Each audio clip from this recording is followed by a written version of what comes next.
冰箱里竟然长出了机械臂，水槽都进化到可以自己洗菜了。哇，这么酷炫的空调还是第一次见。我现在所在位置呢是上海 AWE 中国家电及消费电子博览会的现场，看个现场这环境人巨多。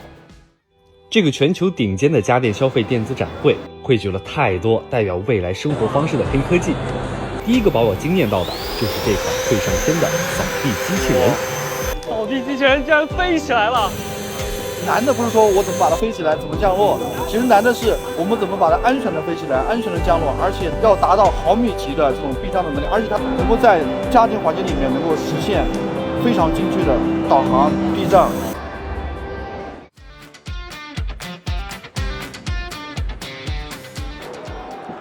AI 智能眼镜大家都不陌生，能够拍照录像，现在呢甚至已经跨界到了厨房。师傅，我能试一下吗？谢谢。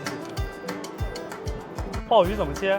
建议你3分之1程度，间隔4到6毫米，这样就发现吗？我们的 AI 眼镜它主要是基于我们自己建的实证大模型，然后深度整合了我们的烹饪智能体，可以一步步让它教你。保持这个姿势，切番茄即可。鸡蛋已完全打开，盖起来。解决它烹饪过程中这样的没有实时的这样的一个提醒的这样的一个痛点。